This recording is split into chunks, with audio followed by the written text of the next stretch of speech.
छात्रों में खुद की जान देने की बढ़ती प्रवृत्ति। छात्रों के हित में एनएफटी का गठन। क्या और कैसे काम करेगा एनएफटी? सुप्रीम कोर्ट की रहेगी कड़ी निगरानी।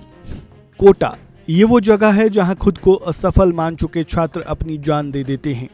कोटा में ऐसे छात्रों की संख्या सबसे ज्यादा देखी गई है, लेकिन देश का कोई भी ऐसा हिस्सा नहीं होगा जहां खुद को असफल मानकर जान देने वाले छात्र नहीं होंगे। पूरे देश के अभिभावकों की इस समस्या का हल अब निकल आया है, क्योंकि देश की सर्वोच्च अदालत ने इस ओर एक ऐसा ठोस कदम उठाया है जिससे अब शायद ही किसी गार्जियन को अपने बच्चे से हाथ धोना पड़ेगा, क्योंकि सुप्रीम कोर्ट ने नेशनल टास्क फोर्स यानी एनटीएफ का गठन किया है, जिसके बारे में ये कहा जा रहा है कि जो छात्र खुद को असफल मान लेते हैं वो अब अपनी जान नहीं देंगे। सवाल ये है कि सुप्रीम कोर्ट की तरफ से गठित एनटीएफ आखिर काम कैसे करेगा? कैसे काम करेगा एनटीएफ?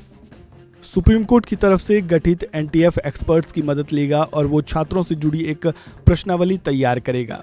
इस प्रश्नावली को छात्रों, पेरेंट्स, पुलिस और हेल्थ वर्कर्स को भेजे जाएंगे। इस प्रश्नावली में ऐसे सवाल होंगे जिससे ये पता चल सकेगा कि छात्रों की मेंटल स्टेट कैसी है, छात्र अपनी जान क्यों दे रहे हैं, उनके कारण और शिक्षण संस्थाओं में मौजूदा सुविधाओं की पूरी जानकारी सामने आ जाएगी। अब उसी के आधार पर इन सारी समस्याओं को हल खोज निकालने में सुविधा मिलेगी।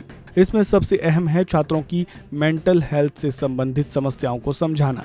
इसके लिए एनटीएफ काउंसलर्स और साइकोलॉजिस्ट एक साथ मिलकर काम करेंगे।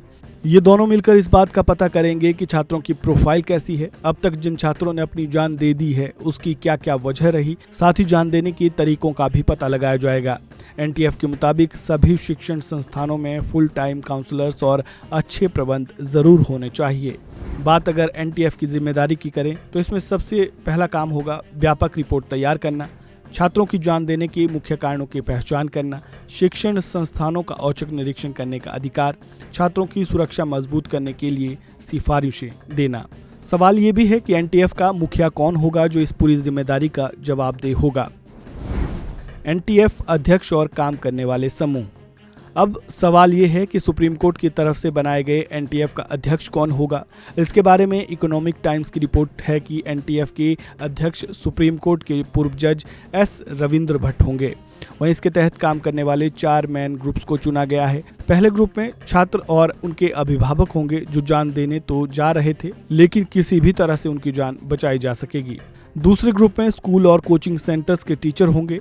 वहीं तीसरे ग्रुप में हेल्थ प्रोफेशनल होंगे और चौथे ग्रुप में पुलिस को रखा गया है। छात्रों के हित में सुप्रीम कोर्ट की तरफ से उठाया गया ये कदम बेहद सराहनीय है। अब देखना ये होगा कि आने वाले दिनों में एनटीएफ कितना सफल होता है और ज़्यादा से ज़्यादा छात्रों को बेहतर मानसिक स्थिति में ला पाता है। एनटीएफ के बारे में आपने जाना, अब आपके विचार सुप्रीम कोर्ट के इस कदम के बारे में क्या है, कमेंट बॉक्स में ज़रूर लिखें। इस खबर में बस इतना ही। बाकी अपडेट्स के लिए जुड़े रहें वन इंडिया हिंदी के साथ। धन्यवाद। Subscribe to One India and never miss an update. Download the One India app now.